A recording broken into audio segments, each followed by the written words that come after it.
Hello दोस्तों, कैसे हो आप सभी। चलिए शुरू करते हैं, लेकिन उससे पहले मेरे YouTube चैनल को सब्सक्राइब जरूर करें।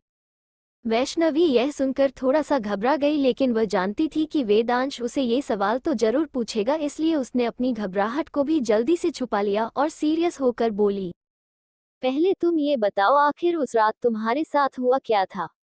मैं जब तुम्हें ढूंढने निकली थी तब मैंने रास्ते में देखा कि जिस रास्ते से तुम जा रहे थे वहां सारी गाड़ियां या तो उल्टी पड़ी हुई थी या कोई पेड़ से टकराई हुई, और उन गाड़ी में जितने भी आदमी मौजूद थे उनके सर के बीचों बीच में गोली लगी हुई थी। तुम्हें क्या बंदूक चलाना भी आता है? वैष्णवी बेहद गंभीरता से पूछा। ये सब कहते हुए उसके चेहरे पर कोई एक्सप्रेशन नहीं थे। वैष्णवी की बात सुनकर वेदांश घबरा गया। उसकी घबराहट वैष्णवी को साफ दिखाई दे रही थी। वह वैष्णवी को कुछ भी सच बताना नहीं चाहता था, इसलिए वेदांश बात बनाते हुए थोड़े हकलाहट के साथ बोला, हाँ, हमारे कॉलेज के दिनों में एक आर्मी कैंप हुआ था जिसमें मैंने हिस्सा लिया था। तभी मैंने बंदूक चलाना सीखा था, मगर इसको काफी वक्त हो गया है, तो मैंने सोचा नहीं था कि मेरा निशाना बिल्कुल ठीक लग जाएगा। फिर वो माहौल को हल्का करने के लिए थोड़ा हंसते हुए बोला, वो तो मेरी किस्मत अच्छी थी कि निशाना ठीक लग गया, वरना आज तो मैं भगवान को प्यारा हो चुका होता।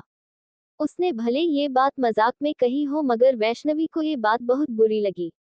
उसने झट से उसके मुंह पर हाथ रख दिया और आगे न बोलने का इशारा करने लगी। उसकी आंखें आंसुओं से भीग चुकी थी। जब वेदांश ने उसकी भीगी पलकों को देखा तो अपने मुंह से वैष्णवी का हाथ हटाकर उसका चेहरा अपनी हथेलियों में भरते हुए बोला, हे हे हे जान, मैं बस मजाक कर रहा था।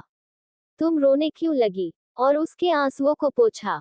वैष्णवी न में अपना सर हिलाते हुए उसके सीने से लग कर बोली, कभी मजाक में भी ऐसी बात मत करना वेदांश। मैं पहले ही बहुत कुछ खो चुकी हूँ और अब तुम्हें खोना मैं बर्दाश्त नहीं कर पाऊंगी।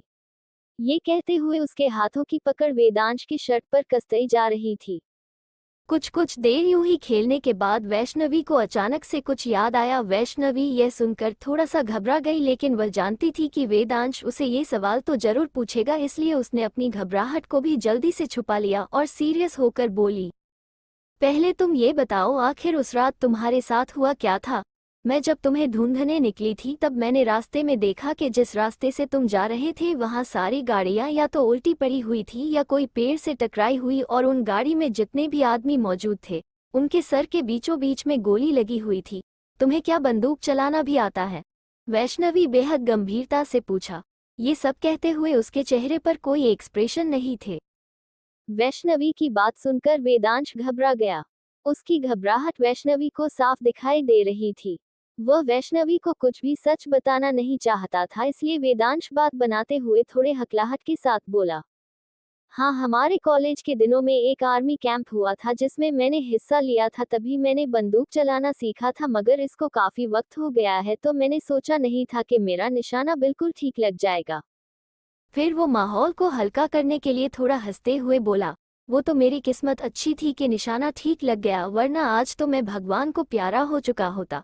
उसने भले ये बात मजाक में कही हो, मगर वैष्णवी को ये बात बहुत बुरी लगी। उसने झट से उसके मुंह पर हाथ रख दिया और आगे न बोलने का इशारा करने लगी। उसकी आंखें आंसुओं से भीग चुकी थी। जब वेदांश ने उसकी भीगी पलकों को देखा तो अपने मुंह से वैष्णवी का हाथ हटाकर उसका चेहरा अपनी हथेलियों में भरते हुए बोला, हे हे हे जान, मैं बस मजाक कर रहा था। तुम रोने क्यों लगी? और उसके आंसुओं को पोंछा। वैष्णवी न में अपना सर हिलाते हुए उसके सीने से लग कर बोली, कभी मजाक में भी ऐसी बात मत करना वेदांश। मैं पहले ही बहुत कुछ खो चुकी हूँ और अब तुम्हें खोना मैं बर्दाश्त नहीं कर पाऊंगी। ये कहते हुए उसके हाथों की पकड़ वेदांश की शर्ट पर कसती जा रही थी, साथ ही उसके पलकों में ठहरी नमी आंसू बन वेदांश की शर्ट को भिगोने लगी। वेदांश ने जब वैष्णवी के आंसुओं को महसूस किया तो वो उसे खुद से अलग कर उसके आंसू साफ कर उसके माथे को शिद्दत से चूमते हुए वैष्णवी की आंखों में देखकर बोला, कभी नहीं वेदांश, ओबरॉय तुमसे दूर कभी नहीं जाएगा।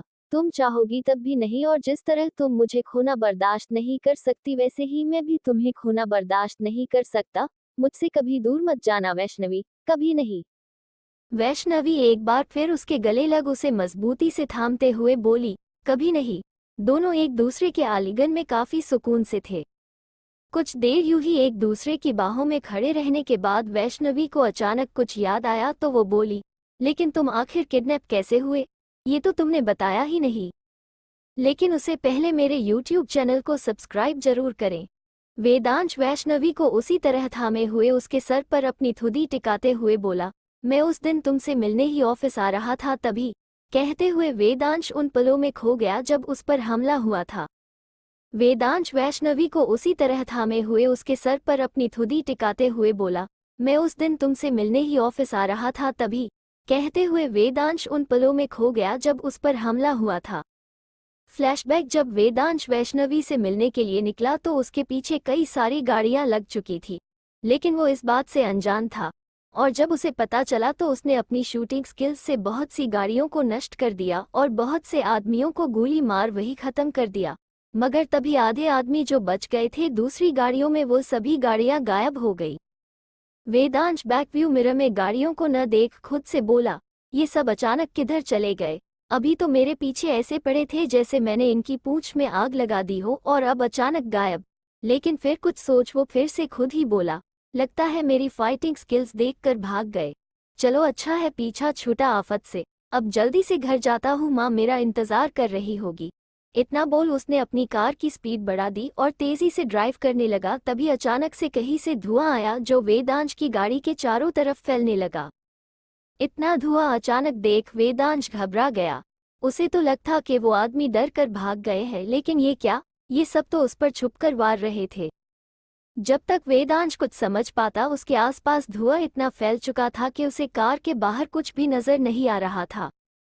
तभी साइड से किसी ने जोर से उसकी कार को टक्कर मारी, जिसकी वजह से वेदांश गाड़ी डिसबैलेंस होकर पलट गई और चोट लगने की वजह से वो वही बदहवास की हालत में हो चुका था। उसके सर से भी खून बहने लगा था। तभी कुछ लोग बदहवास पड़े वेदांश के पास आते दिखे और उनमें से किसी एक आदमी ने कॉल मिलाया और हंसते हुए बोला, ठाकुर सा आपनो काम तो हो गयो, जल्द ही आपन पास चंदू बाईसा रे खजाने री चाबी हुसी। इतना सुनने के बाद वेदांश बेहोश हो गया, बेहोश हो गया। फ्लैशबैक खत्म। वेदांश आगे बात बताते हुए बोला, उनका प्लेन फुल प्रूफ था। अगर मैं आगे किडनैप नहीं होता तो वहां पहुंचकर हो ही जाता। और मुझे नहीं मालूम ये चंदू बाईसा कौन है।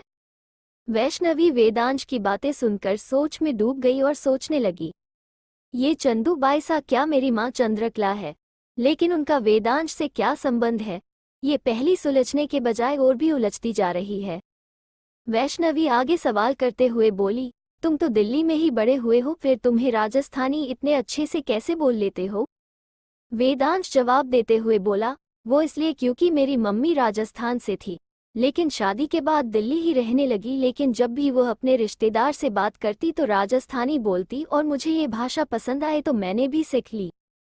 वैष्णवी वेदांश की ये बात सुनकर सोचने लगी और मन में खुद से ही बात करते हुए बोली, आखिर केशवी माँ का राजस्थान से क्या संबंध? क्या वो मेरी माँ को पहले से ही जानती थी? वेदांश वैष्णवी से फिर से सवाल करते हुए बोला, वैष्णवी तुमने मुझे बताया नहीं, आखिर तुमने मुझे कैसे ढूंढा और वो इतने सारे आदमी तुम्हारे पास कैसे आए?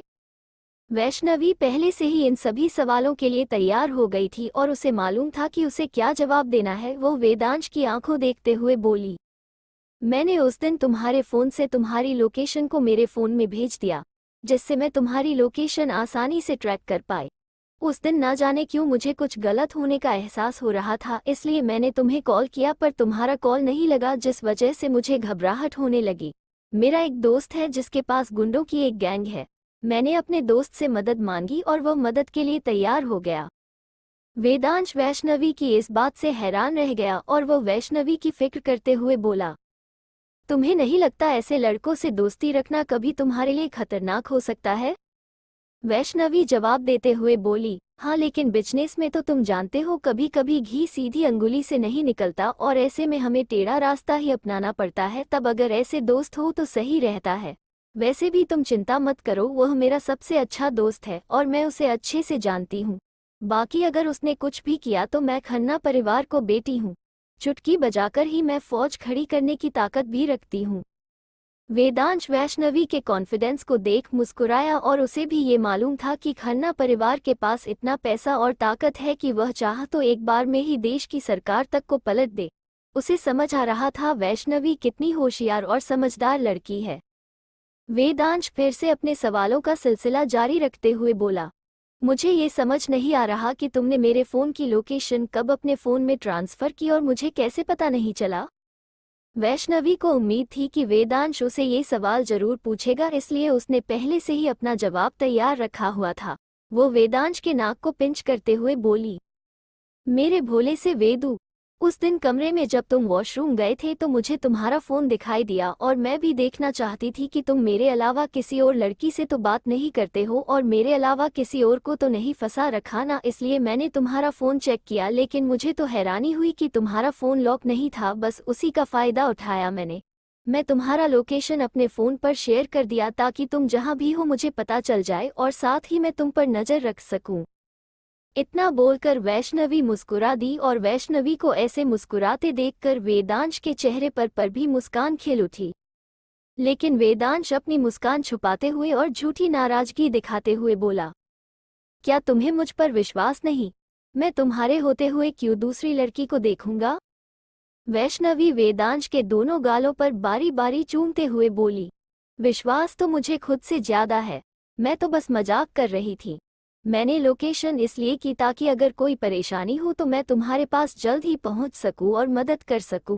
लेकिन तुम कितने ज़्यादा लापरवाह हो। तुम्हें अपना फ़ोन पर लॉक लगाना चाहिए और तुम अगर कहीं पर फ़ोन भूल जाओ तो तुम्हारे फ़ोन का कोई भी गलत इस्तेमाल आसानी से कर सकता है। वैसे भी लोकेशन आसानी से शेयर कर पाए क्योंकि तुम लापरवाह थे, इसलिए इसमें गलती सारी तुम्हारी ही है। वेदांश वैष्णवी की बात सुनकर मुस्कुराते हुए बोला, हाँ हाँ, मेरी जंगली बिल्ली, सारी गलती तो मेरी ही है, तुम कहाँ गलत हो सकती हो।